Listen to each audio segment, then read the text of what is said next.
Isang mapagpalang araw po sa ating lahat. Ngayon naman ating pag-aaralan ang tungkol sa adding and subtracting similar fractions with or without regrouping. Pero bago tayo magpatuloy, atin munang alamin ang parts ng fractions. Isang halimbawa ng fractions ay 1/2. Ngunit alam ba natin kung ano ang tawag kay 1 at tawag kay 2? Si 1 na matatagpuan sa taas ng fraction signs, ang tawag sa kanya ay numerator. Si 2 na matatagpuan sa baba ni fraction sign, tawag naman sa kanya ay denominator. Tandaan, si numerator ang nasa taas ni fraction sign at nasa baba naman ni fraction sign si denominator. Alright, ano nga ba ang tinatawag nating similar fractions? When we say similar fractions, these are fractions that have the same denominator. Ibig sabihin, sila yung mga fractions na pare-pareho daw ang kanilang mga denominator. Ano-ano mga halimbawa nito? We have 1/3 and 2/3.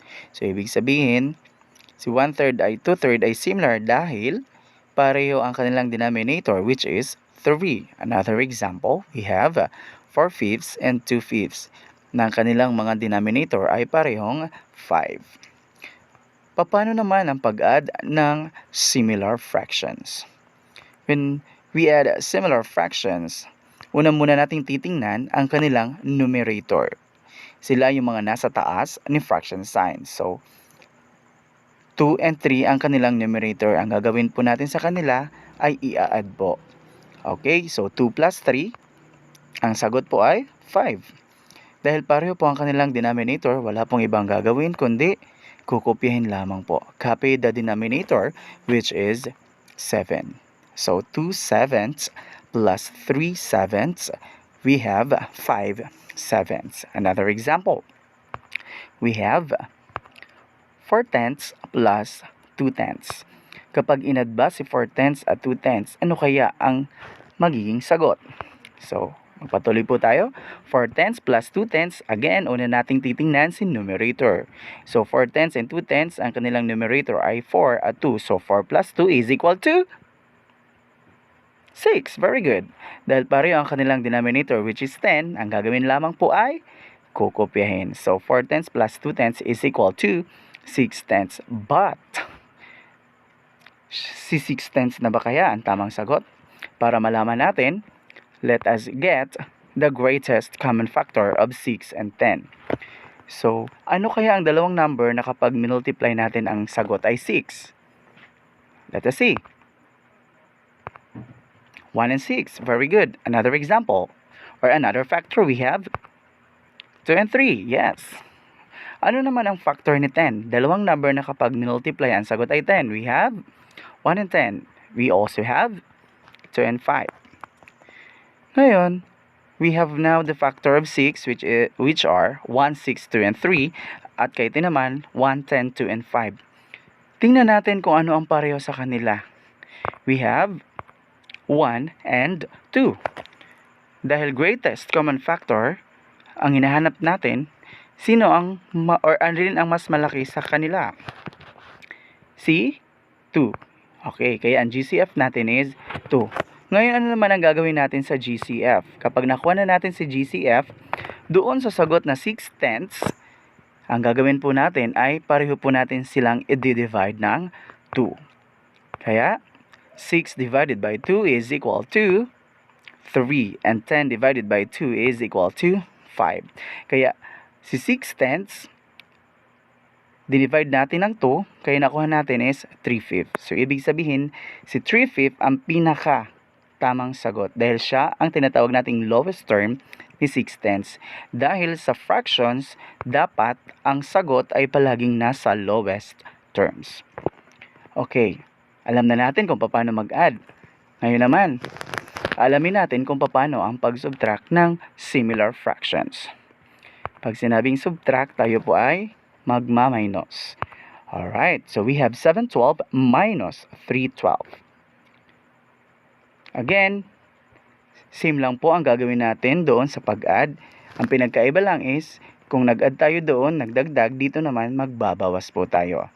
So, ang numerator nila ay 7 at 3. So, si 7, babawasan daw ni 3, ang tamang sagot ay 4. Yes, dahil pareho ang kanilang denominator, which is 12, gagawin po natin, kukopihin lang. Again, for 12 na ba ang tamang sagot? Para malaman natin, kukunin natin ang kanilang mga greatest common factor. Yes, dalawang number na kapag multiply, ang sagot ay 4. We have 1 and 4. Another one, we have, yes, 2 times 2. Ang factor naman kaya ni 12. Dalawang number na kapag multiply, ang sagot ay 12. Meron tayong 1 times 12. We also have 2 times 6. And another one, we have 4 times 3. Now, meron na po tayong mga factors ni 4 at ni 12. Ano-ano ang pareho sa kanila? Makukuha natin, meron silang 1, 2, at 4. Dahil greatest common factor, alin ang mas malaki sa tatlo? Yes, si 4. Kaya ang greatest common factor natin is 4. Ngayon naman, i-divide na natin si 4 dito sa 412. So, 4 divided by 4 is equal to 1. At 12 divided by 4 is equal to 3. Kaya 712 minus 312 is equal to 1/3, which is the lowest term of 412. Again, sabi natin, ang fraction ay palaging nasa lowest terms. Huwag pong kalilimutan, express the answer in lowest terms if needed. Always remember that in adding or subtracting similar fractions, first, i-add or i-subtract lang ang numerator. Pangalawa, kopyahin lang ang denominator dahil pareho lamang po sila. And ang pangatlo, palaging nasa lowest term dapat ang sagot.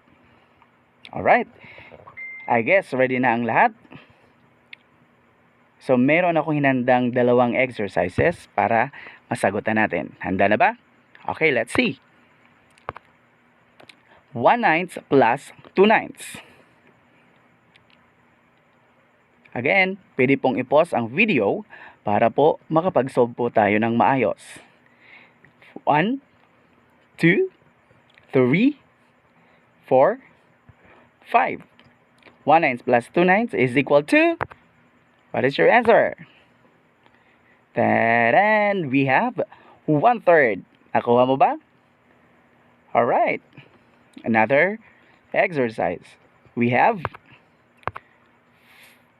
10/15 minus 4/15. Again, i-pause po ang video para makapag-solve ng maayos.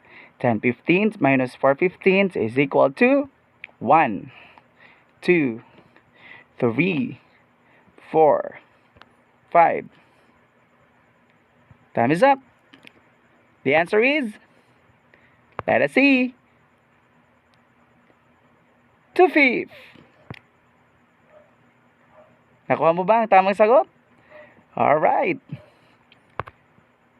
Dahil nakuha mo ang tamang sagot, congratulations! You made it to the next level.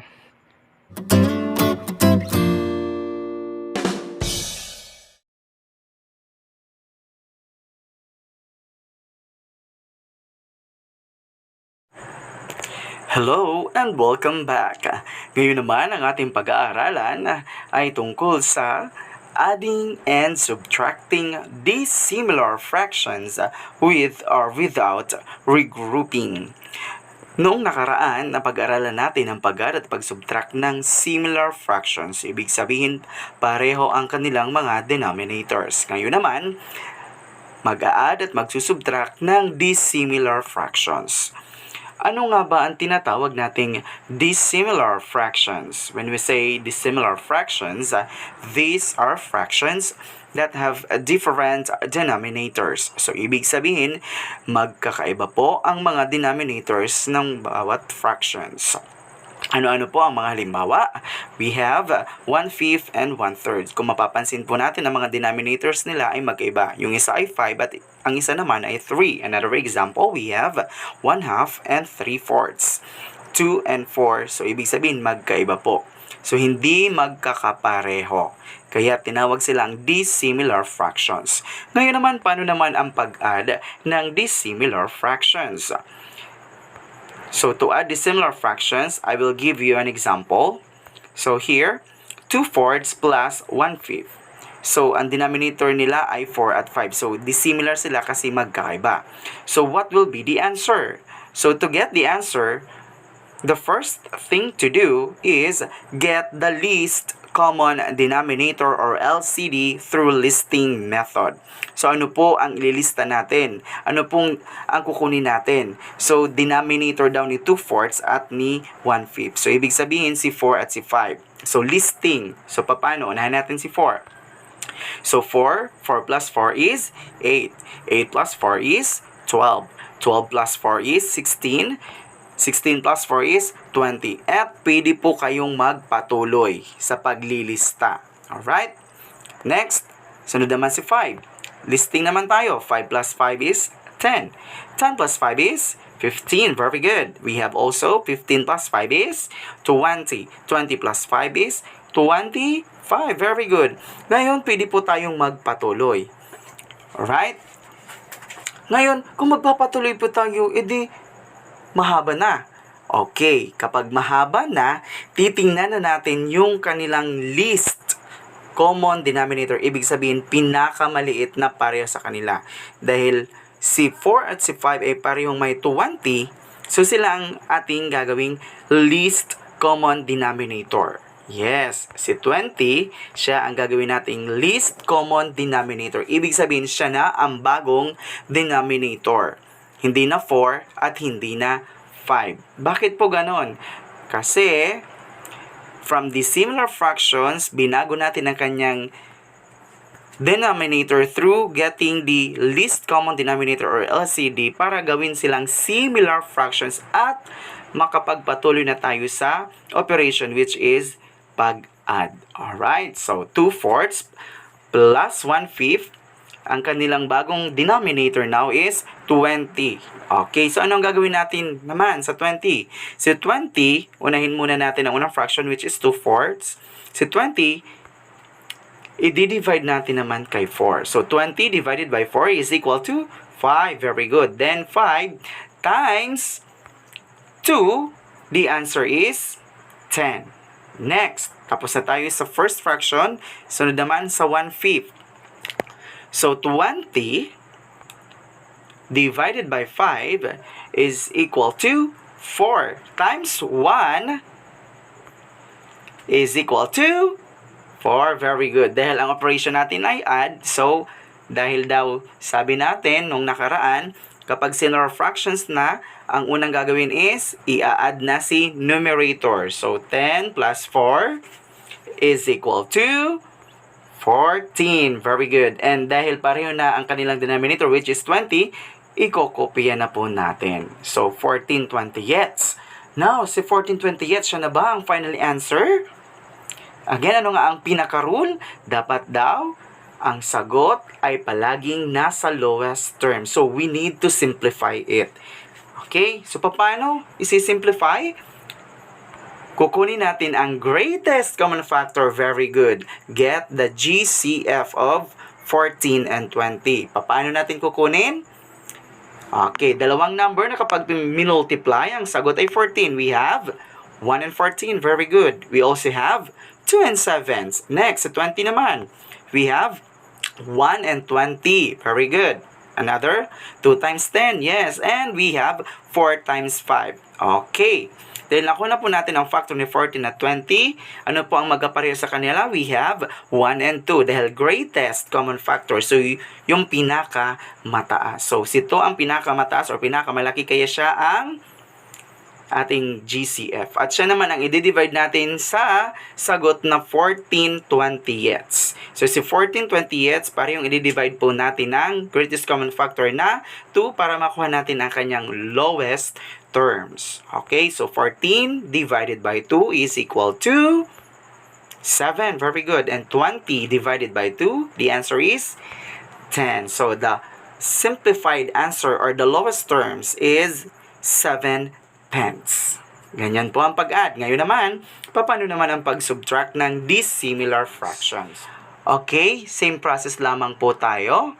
Ang pinagkaiba, yung nauna tayo ay nag-add, ngayon naman tayo naman ay magmaminus or magbabawas. Again, ang unang process is get the least common denominator or LCD through listing method. Dahil 5 at 2 ang mga denominators, so ang gagawin natin, ililista muna natin sila. Okay, so skip counting tayo. So 5 plus 5 is 10, 10 plus 5 is 15, 15 plus 5 is 20, 20 plus 5 is 25, and so on. Next, 2 naman.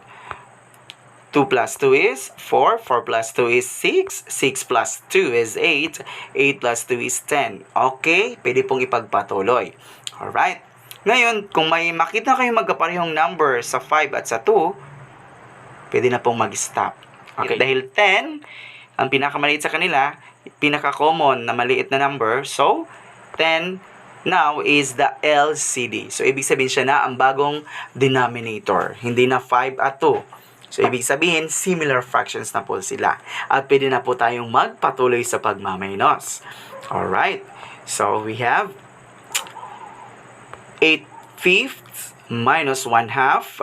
Dahil ang bago na nilang denominator is 10, ang una muna natin gagawin, si 10, i-divide muna natin kay 5. So, 10 divided by 5 is equal to 2. Very good. Times 8 is equal to 16. Yes. Next, 10 divided by 2. The answer is 5. Very good. 5 times 1. Yes, 5 times 1 is equal to 5. Dahil subtraction, so magmaminus po tayo. So, 16 minus 5 is equal to 11. Then, dahil same denominator na po sila, which is 10, ang gagawin is kokopyahin. Alright. So, kung mapapansin natin, mas mataas si numerator kaysa denominator. Ang tawag po dyan, improper fractions. Kapag ang sagot ay improper fractions, ang gagawin po muna natin, i-change natin ang improper fractions to mixed number with fraction in lowest terms. Okay, so papaano? Okay, ganito po yon. Changing improper fractions to mixed fraction. Dahil ang sagot na nakuha natin is 11/10, mixed fraction, improper fraction siya. So, ang gagawin natin para maging mixed fraction, i-divide po natin. So, 11 divided by 10 is equal to 1. 1 times 10 is 10. So, 11 minus 10 is 1. Dahil may remainder 1, si 1 ay gagawin nating numerator at si 10, which is the denominator, siya naman ang magiging denominator. So, from 11/10, nakuha natin is 1 and 1/10. So, ang 1 and 1/10 na ba nasa lowest term na? Yes. Alright. Dahil nasa lowest term na po si 1 and 1/10, siya na po ang ating pinaka-final answer. So, ibig sabihin, 1 and 1/10 is the simplified answer or the answer in lowest terms. Yes. So, ganyan po ang pag-subtract ng dissimilar fractions. Always remember, palagi nating tatandaan na kapag tayo ay mag-add at magsusubtract ng dissimilar fractions, sundin lamang po ang mga sumusunod. Find the least common denominator, ang pinakauna nating gagawin. Next, find the equivalent fraction using LCD para gawing similar fractions. Then, add or subtract as similar fractions. Then, simplify the answer. Or the answer, palagi dapat nasa lowest terms. Naintindihan po ba? Okay. I guess sanda na po ang lahat. So, let's try to solve this. We have 8/14 plus 4/7 is equal to blank. Maaari pong i-pause ang video para po makapag-solve tayo ng maayos. So, 8/14 plus 4/7. 1, 2, 3, 4, 5. The answer is 1 and 1/7. Very good. Nakuha po ba? Okay, another one. Let's have 9/16 minus 2/4 is equal to, again, pwede pong i-pause ang video para po makapag-solve tayo ng maayos. So 9/16 minus 2/4 is equal to 1, 2, 3, 4, 5. The answer is 1/16. Nakuha po ba ang tamang sagot? Alright. At dahil dyan, you are doing it excellently. You really made it to the next level. Congratulations!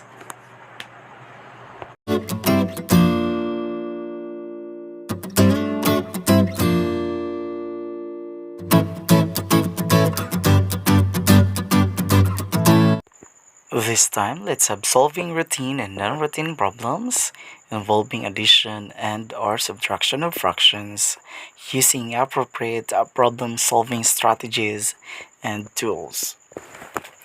So let us know first, what is routine problem? It is a type of problem that requires immediate solution. And non-routine problem, it requires some degree of creativity or originality to solve.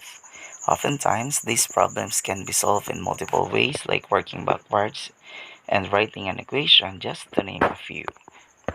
Paano nga ba ang pag-solve ng routine problem? So, isang halimbawa ng problem is ito.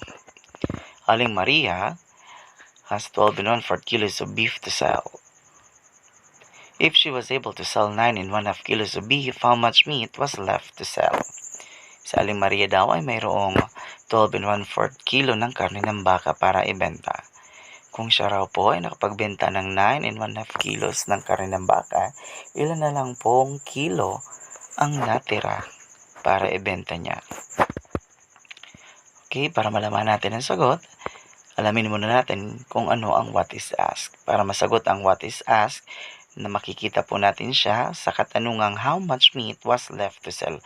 Pero hindi po siya ang pinakasagot, kundi atin pong i-rename. Babaguhin po natin from question to statement. Kaya magiging siyang the weight of meat that was left to sell. So, ibig sabihin, ilang kilo na lang ng karne ng baka ang kanyang ibebenta. So, ano-ano naman ang pwede nating makuhang mga given facts. Yan, we have 12 1/4 kilos of beef to sell. At meron din po tayong 9 1/2 kilos of beef. Okay. Ano po ang tinatawag nating word clue? Ang word clue, ito po ang magiging daan para malaman natin kung ano po ang operations na gagamitin, kung magpa-plus, mag-minus, divide or mag-multiply. So, left. So, left, ito po ay subtraction. Kaya ang operation to be used natin is subtraction. So, ano naman nating number sentence? Ang number sentence is a combination of operation to be used and given facts. So, meron tayong 12 1/4 minus 9 1/2 is equal to n. Okay. Ano po ang solution natin? Yan na po. Ang magiging solution natin is 12 1/4 minus 9 1/2 is equal to n. Dahil alam po natin na si 1/4 and 1/2 is dissimilar fractions, hanapin po natin ang kanyang least common denominator. At akin na pong na-explain ito sa mga nakaraan nating video. Okay, so LCD. 4 na muna ang unahin. We have 4, 8. Next, ito naman we have 2, 4. At si 4 at si 2 ay mayroong parehong 4. Kaya ang gagamitin natin is 4. So, si 4 na ang bago nating LCD. Siya na po ang magiging nating bagong denominator. So, 12 1/4. Ang gagawin po natin dyan, i-rename po natin na copy na muna si whole number, which is 12. Then, ang bago nating denominator is 4. So, 4 divided by 4 is 1. Times 1 is 1. At, i-rename din ulit natin si 9 1/2. Hindi na po ito ang kanyang denominator, kundi 4. Kaya, sulat na muna si si whole number, which is 9, then ang bagong denominator, which is 4. 4 divided by 2 is 2, times 1 is equal to 2. Ngayon, pwede na po tayong mag-proceed sa subtraction. So, 1 minus 2, pwede po ba? Okay. Si 1 hindi po pwedeng mabawasan ito, kaya ang mangyayari po, hindi po tayo makaka-proceed sa subtraction. Ang gagawin po muna ni 1/4, maghihiram po siya kay 12 ng isa. Okay. So, i-rename po natin si 12. Gagawin po natin siyang 11 plus 1. Bakit 11 plus 1? Kasi si 1, siya po ang hiniram ni 1/4. Okay? Plus, idagdag natin si 1/4. Okay? So, si 1, i-rename po natin siya into a fraction na ang kanyang denominator ay dapat 4 na rin. Kaya, magiging siyang 11 plus 4/4. Ibig sabihin, kapag pareho ang numerator and denominator, that is equal to 1. Kaya si 1 is just the same as 4/4. Paano natin nakuha? Dahil ang denominator natin is 4 plus 1/4. So, 11 plus 4/4 plus 1/4 is equal to 11 and 5/4. Okay. Minus 9 and 2/4. 11 5/4 minus 9 and 2/4. Pwede na po ba? Okay, pwede na. So, unahin na po natin ang mga whole numbers. So, 11 minus 9 is equal to 2. Then, the numerator, 5 minus 2 is equal to 3. Then, copy the denominator dahil pareho na po silang 4. So, copy the denominator which is 4. So, 2 and 3/4 nasa lowest term na ba? Yes. So, 2 and 3/4 now is the final answer. Kaya, ang pinakasagot na po is there were 2 and 3/4 kilos of meat left to sell. Ganyan po ang pag-solve ng routine problem. So, solving non-routine problem involving addition, subtraction of fractions. Okay, halimbawa po nito, we have the problem. Mang Rico needs to fence a triangular piece of land. The first side is 12 and 1/2 meters long. The second side is 7 and 1/6 meters long. The third side is 8 and 1/3 meters long. How long should the fence be to cover the triangular piece of land 3 times? So, writing an equation strategy po tayo. Yan po ang gagamitin natin para ma-solve ang non-routine problem na ito. So, ano nga ba ang ating what is asked? The length of the fence that would be used to cover the triangular piece of land 3 times. Again, makukuha po ito sa pinaka-question doon sa problem. Hindi po yung pinaka-question ng sagot, kundi i-rename or i-rephrase natin ito from question to statement. Next, ano po ang mga given facts? We have 12 and 1/2. We have 7 and 1/6 and 8 and 1/3 meters. At ang word clues natin, we have long and 3 times. Ang operations naman na gagamitin natin, addition and subtractions, idagdag na natin dyan si multiplications. Okay. So, number sentence natin, we have 12 and 1/2 plus 7 and 1/6 plus 8 and 1/3 times 3. Dahil dissimilar sila, again, kukunin natin ang kanyang LCD. So, we have 2, 6, and 3. So, kung mapapansin nyo po, si 2, 6, and 3 mayroon pong pare-parehong 6, kaya LCD natin is 6. Ibig sabihin, bagong denominator natin is 6. Okay. So, pagsamasamahin natin ang mga whole number at pagsamasamahin naman natin ang mga fractions. Dahil ang mga fractions ay mayroon ng bagong denominator, kaya isa-isay naman natin. 6 divided by 2 is equal to 3 times 1 is 3 plus sunod naman si 1, 6. 6 divided by 6 is 1 times 1 is 1. Very good. And we have 1/3. 6 divided by 3 is equal to 2 plus or times 1 is equal to 2. So we have now 3 plus 2 plus, or 3 plus 1 plus 2 divided by 6 times 3. Okay. Ngayon, i-add naman natin ang mga whole number, which is 27 po ang sagot, plus the denominators, 3 plus 1 plus 2 is equal to 6. Then copy the denominator, which is 6 times 3. Okay. Ngayon, kung mapapansin natin, si 6, pareho pang denominator or at kanyang numerator. Again, kapag pareho ang numerator at denominator, that is equal to 1. Okay, kaya 27 plus 1. Okay, so dating 2766 is equal to 27 plus 1 times 3.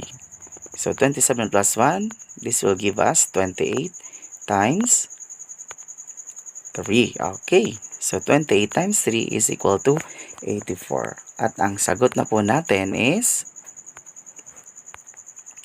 84 meters. So that is the final answer. At ganyan po ang pagsagot ng non-routine problem. Narito po ang mga dapat nating tandaan sa pag-solve ng word problems involving addition and subtraction of fractions. Follow lamang po ang mga steps na ito.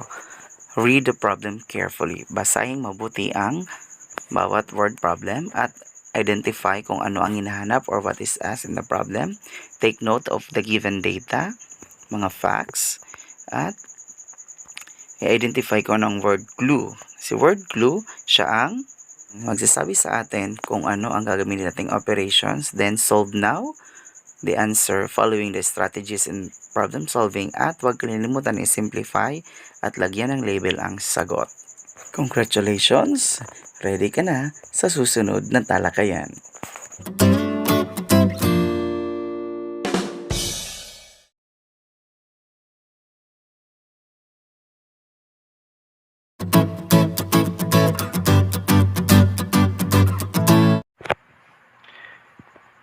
Hello and welcome back. Ngayon naman ating pag-aaralan ang tungkol sa multiplying simple fractions and mixed fractions. So multiplication naman po tayo, pero bago tayo magpatuloy, ating alamin ang mga sumusunod na mga salita. Ano naman po ang tinatawag nating fraction? Pag sinabing fraction, it is a number that represents part of a whole. Next, we have mixed fractions. Pag sinabi naman na mixed fraction, it is a whole number and a fraction combined into one mixed number. So mixed fraction, ibig sabihin, may whole number at fraction. Another one, we have improper fractions. Ano naman ang improper fractions? It is a fraction in which the numerator is greater than its denominator. So, improper fractions, mas malaki daw si numerator kaysa kay denominator. Okay. Papaano nga ba ang mag-multiply ng fraction by another fractions? So, paano yan? Ganito po. Si 2/3 ay isang fraction. Imo-multiply sa isa pang fraction, which is 5/12. So, 2/3 times 5/12, ano kaya ang magiging sagot? Ang una muna natin gagawin kay 2/3 at kay 5/12 is multiply both the numerators and denominators. Sir, dissimilar po sila, magkaiba po ang kanilang denominator. Okay. Dahil multiplications na po tayo or multiplication na tayo, walang problema kung similar o dissimilar ang ating mga fractions. Dahil sabi daw, ang una nating gagawin, walang problema kung similar.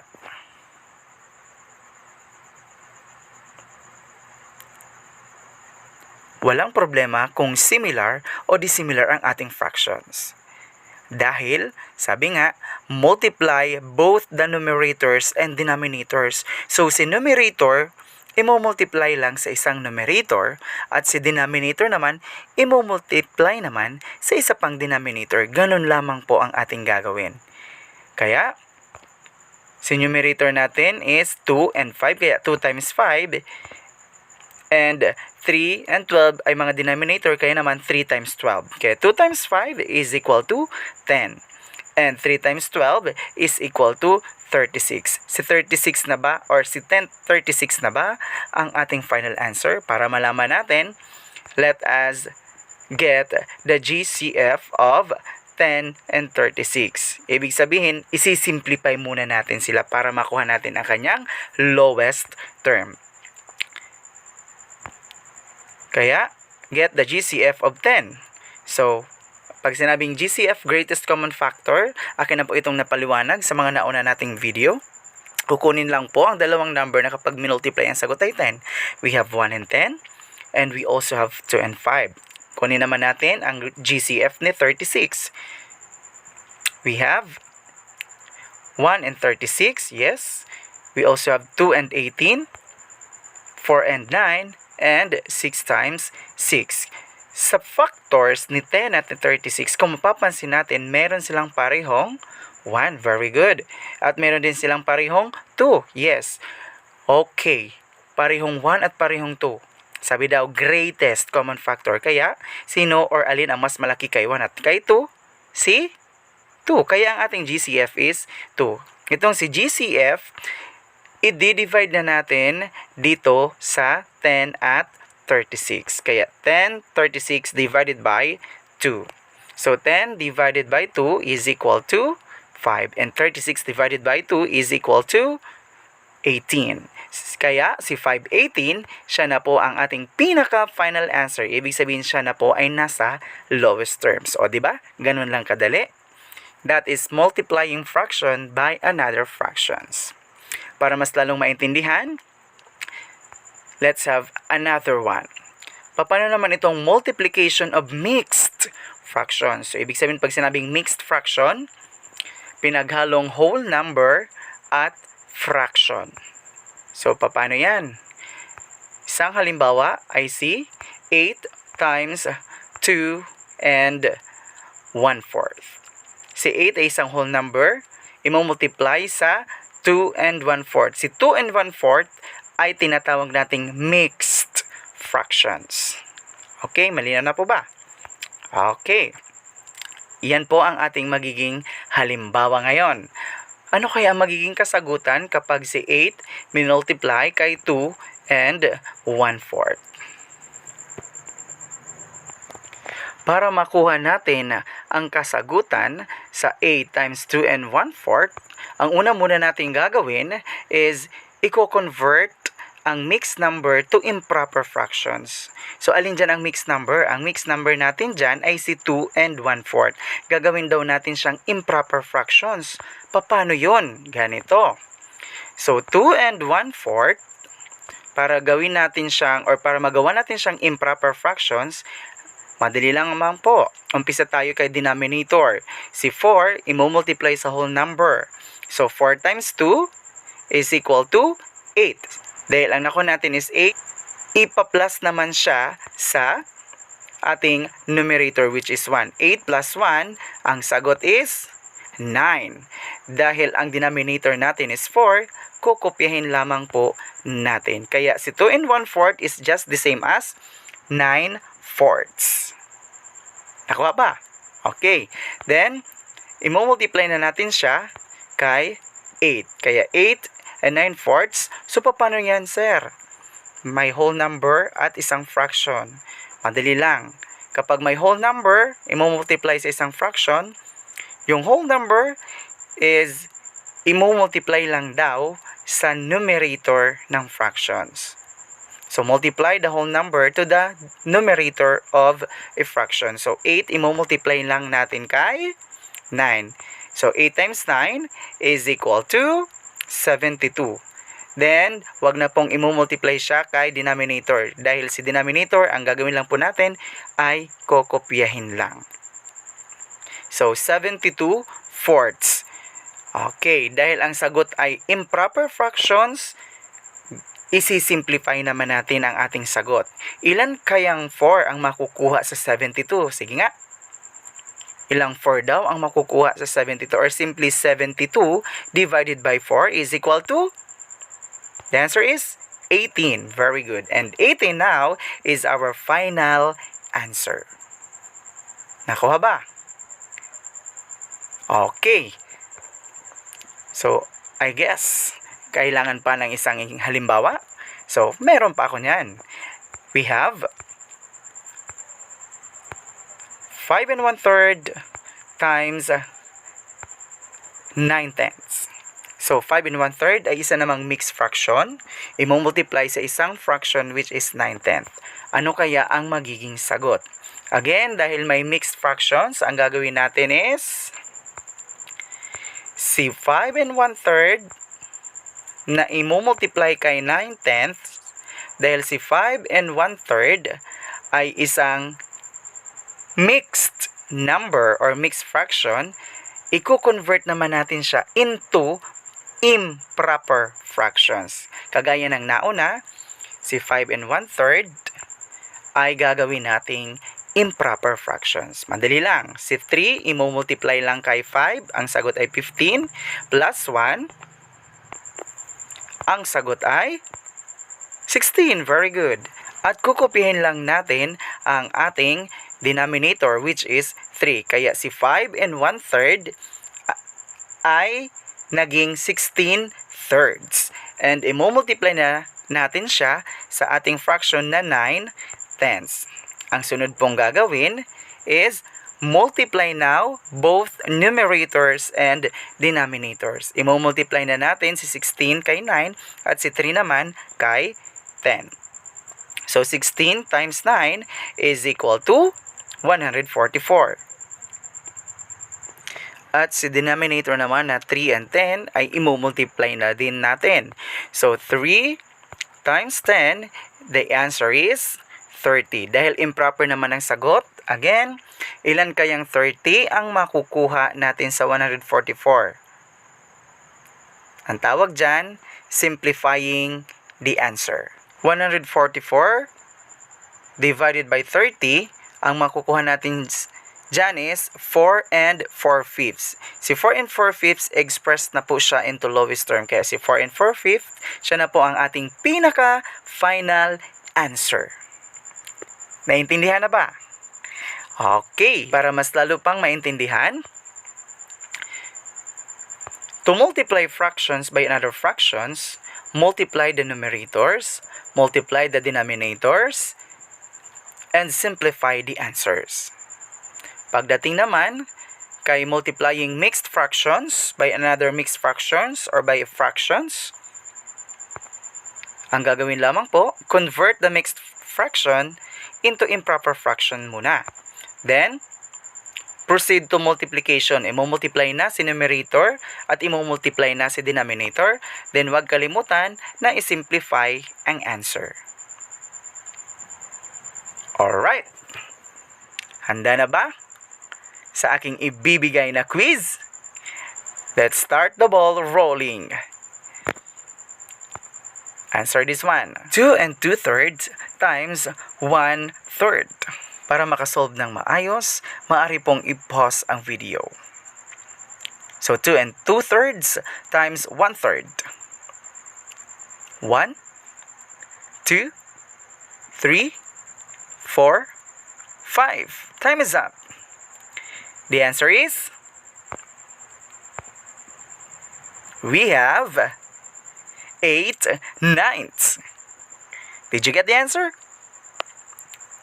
Another one. Let's try to solve this.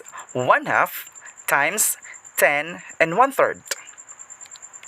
Again, maaari pong i-pause ang video para po makapag-solve tayo ng maayos. 1/2 times 10 1/3. 1, 2, 3, 4, 5. And the answer is 5 1/6. Nakuha ba ang sagot? Madali lang ba? Siyempre, madali lang. Because you are excellent. You made it to the next level. Congratulations!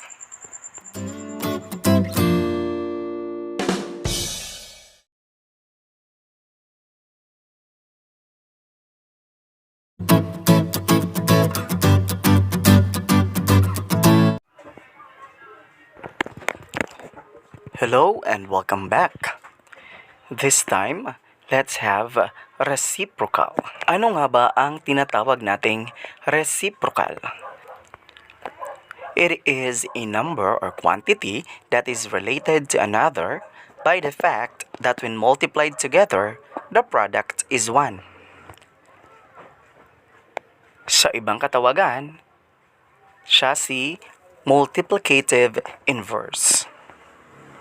Papaano nga ba ang pagkuha ng reciprocal ng isang number? Let's have an example which is 8. Si 8 ay isang whole number at alam natin na ang mga whole number ay mayroong denominator na 1. Okay? So, si 8-1 magiging siyang 1-8. And si 1-8, yan na ang tinatawag nating reciprocal. Ibig sabihin, pinagpalit lang natin ang pwesto or interchange na tinatawag. Si 8 na numerator ginawang denominator, si 1 na denominator ginawang numerator. Ganyan po ang pagkuha ng reciprocal. Okay. So, paano naman ang pagkuha ng reciprocal ng isang fraction? Isang halimbawa naman ng fraction ay si 10/17 or 10/17. Si 10 na numerator, para makuha natin ang reciprocal, gagawin natin siyang denominator. At si 17 na denominator, gagawin natin siyang numerator. Kaya ang reciprocal ni 10/17 ay 17/10. Ganyan lamang kadali. Paano naman kung mixed fraction naman ang hanapan natin ng reciprocal? Okay, isang magandang halimbawa dyan ay 4 2/3. Si 4 2/3 ay isang mixed fraction. At alam natin na kapag ito ay mixed fraction, gagawin muna natin siyang improper fraction. Paano natin siya gagawin? Simple lang. Si denominator na 3, i-multiply lang natin sa whole number which is 4. So 3 times 4 is equal to 12. Very good. At si 12, yung sagot, ipa-plus lang natin sa numerator which is 2. So 12 plus 2 is equal to 14. Very good. At dahil ang kanyang denominator is 3, let's copy the denominator which is 3. Pero hindi pa po yan ang reciprocal. Ginawa pa lang natin siyang improper fractions. Si 14/3 ay kukunin na natin ang kanyang reciprocal. Again, i-interchange lang natin ang mga pwesto nila. Kaya magiging siyang 3/14. Si 3/14, yan na ang reciprocal ni 4 2/3. O diba, ganun lamang kadali? Nakuha ba? Okay. Para mas lalong maintindihan, tandaan lamang po, para ma-check kung ang reciprocal ng isang number ay tama, isang halimbawa naman si 2/3. At alam natin na pagpapalitin lang natin or i-interchange lang naman natin ang pwesto ni 2 at ni 3. Gagawin lang naman natin siyang 3/2. So, paano natin malalaman kung tama nga bang na si 3/2 ang reciprocal ni 2/3? To check, i-multiply lang natin ang numerator, si 2 and 3, at ang denominator, which is 3 and 2. So, 2 times 3 is equal to 6, and 3 times 2 is equal to 6. And 6 divided by 6, kapag pareho daw ang numerator at denominator, that is equal to 1. At kapag nag-equal to 1, ibig sabihin, si 3/2 ay tama po. Siya po ang correct reciprocal ni 2/3. Nakuha ba? Okay, let's try this. 6 2/3. Pwede pong i-pause muna ang video para po makuha natin ng tama ang reciprocal ni 6 2/3. 1, 2, 3, 4, 5. The answer is 3/20ths. Nakuha mo ba? Okay, let's try another one. We have 4/5. Napakadali. Pwede pong i-pause ang video para makuha po ang tamang reciprocal ni 4/5. Ready? 1, 2, 3, 4, 5. Reciprocal ni 4/5 ay 5/4. You got it, right? Yes or no? Okay. Well, dyan po nagtatapos kung paano ang pagkuha ng reciprocal. Good job, guys!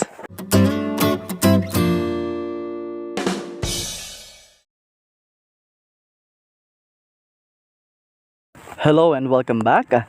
This time, let us know on how to divide simple fractions and mixed fractions.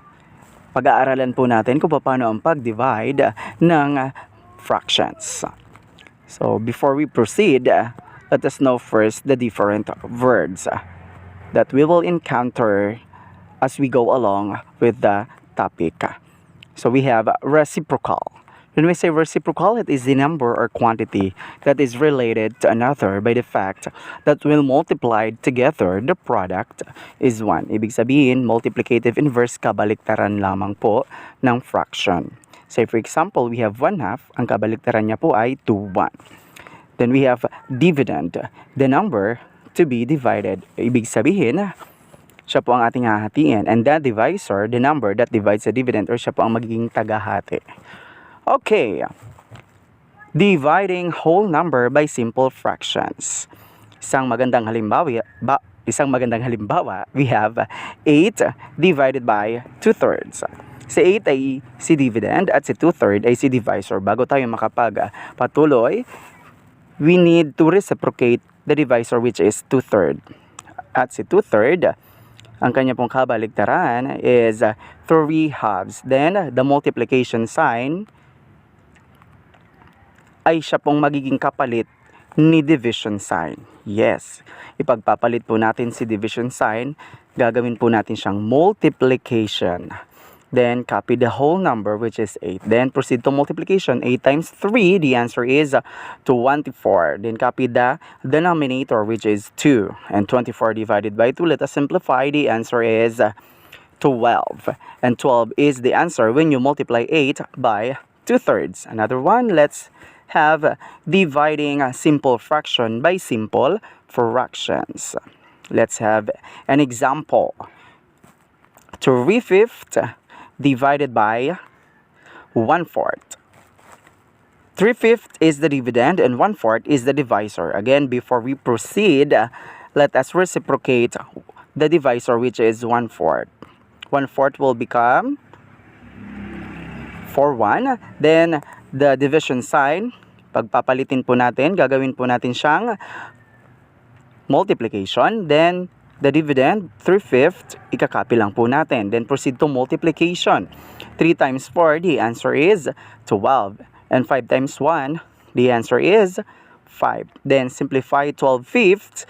This will give us 2 and 2/5. Very good. So, 2 and 2/5 is the answer when you multiply or when you divide 3/5 divided by 1/4. So let's have dividing mixed fraction by mixed fractions. I will give you an example. So we have 2 and 1/4 divided by 1 and 1/2. Si 2 and 1/4 and 1 and 1/2, pareho po silang mixed fraction. Bago tayo magpatuloy, let's change 2 and 1/4 and 1 and 1/2 sa improper fractions. So, 2 and 1/4, magiging lang po siyang 9/4, and 1 and 1/2, magiging po siyang 3/2, and the division sign, magiging po siyang multiplication sign. Hindi pa po tayo makakapag-multiply dahil si 3/2, which is the divisor, kailangan muna natin siyang i-reciprocate. So, 3/2 will become 2/3, then copy the multiplication, and then the dividend, which is 9/4. So let's proceed. 9 times 2, the answer is 18, and 4 times 3, the answer is 12. In 8 and 12, let us simplify. The answer is 1 and 1/2. Therefore, 2 and 1/4 divided by 1 and 1/2, the answer is 1 and 1/2. And that is the simplified answer. Para mas lalo nating maintindihan, to divide fractions, change mixed fraction to improper fractions, then change the division sign to multiplication sign, always reciprocate the divisor, then proceed to multiplication. Then the answer, do not forget, always simplify it. The answer should be in lowest terms. Okay, so I guess ready na kayo naman sa quiz ko. Let's try this. 6 divided by 2/3. Maari pong i-pause ang video para po naman makapag-solve po tayo ng maayos. 6 divided by 2/3. 1, 2, 3, 4, 5. The answer is 9. Very good. Did you get it? Another one, we have 36 divided by 1/8. Again, maaari pong i-pause ang video upang makapag-solve po tayo ng maayos. 3/6 divided by 1/8. The answer is 1, 2, 3, 4, 5. 4. Alright. Good job, guys.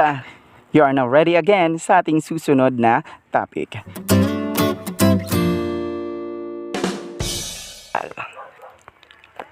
It is a number or quantity that is related to another by the fact that when multiplied together, the product is 1. Sa ibang katawagan, siya si multiplicative inverse. Papaano nga ba ang pagkuha ng reciprocal ng isang number? Let's have an example, which is 8. Si 8 ay isang whole number at alam natin na ang mga whole number ay mayroong denominator na 1. Okay? So, si 8/1 magiging siyang 1/8. And si 1/8, yan na ang tinatawag nating reciprocal. Ibig sabihin, pinagpalit lang natin ang pwesto or interchange na tinatawag. Si 8 na numerator ginawang denominator, si 1 na denominator ginawang numerator. Ganyan po ang pagkuha ng reciprocal. Okay. So, paano naman ang pagkuha ng reciprocal ng isang fraction? Isang halimbawa naman ng fraction ay si 10/17 or 10/17. Si 10 na numerator, para makuha natin ang reciprocal, gagawin natin siyang denominator. At si 17 na denominator, gagawin natin siyang numerator. Kaya ang reciprocal ni 10/17 ay 17/10. Ganyan lamang kadali. Paano naman kung mixed fraction naman ang hanapan natin ng reciprocal? Okay, isang magandang halimbawa dyan ay 4 and 2/3. Si 4 and 2/3 ay isang mixed fraction. At alam natin na kapag ito ay mixed fraction, gagawin muna natin siyang improper fraction. Paano natin siya gagawin? Simple lang. Si denominator na 3, i-multiply lang natin sa whole number which is 4. So 3 times 4 is equal to 12. Very good. At si 12, yung sagot, ipa-plus lang natin sa numerator which is 2. So 12 plus 2 is equal to 14. Very good. At dahil ang kanyang denominator is 3, let's copy the denominator which is 3. Pero hindi pa po yan ang reciprocal. Ginawa pa lang natin siyang improper fractions. Si 14/3 ay kukunin na natin ang kanyang reciprocal. Again, i-interchange lang natin ang mga pwesto nila. Kaya magiging siyang 3/14. Si 3/14, yan na ang reciprocal ni 4 and 2/3. O diba, ganun lamang kadali? Nakuha ba? Okay. Para mas lalong maintindihan, tandaan lamang po, para ma-check kung ang reciprocal ng isang number ay tama, isang halimbawa naman si 2/3. At alam natin na pagpapalitin lang natin or i-interchange lang naman natin ang pwesto ni 2 at ni 3. Gagawin lang naman natin siyang 3 halves. So, paano natin malalaman kung tama nga bang na si 3/2 ang reciprocal ni 2/3. To check, i-multiply lang natin ang numerator, si 2 and 3, at ang denominator, which is 3 and 2. So 2 times 3 is equal to 6, and 3 times 2 is equal to 6. And 6 divided by 6, kapag pareho daw ang numerator at denominator, that is equal to 1. At kapag nag-equal to 1, ibig sabihin, si 3/2 ay tama po. Siya po ang correct reciprocal ni 2/3. Nakuha ba? Okay, let's try this. 6 and 2/3.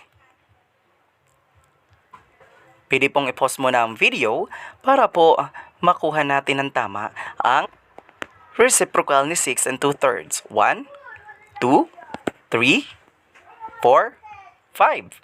The answer is 3/20. Nakuha mo ba? Okay, let's try another one. We have 4/5. Napakadali. Pwede pong i-pause ang video para makuha po ang tamang reciprocal ni 4/5. Ready? 1, 2, 3, 4, 5. Reciprocal ni 4/5 ay 5/4. You got it, right? Yes or no? Okay. Well, dyan po nagtatapos kung paano ang pagkuha ng reciprocal. Good job, guys!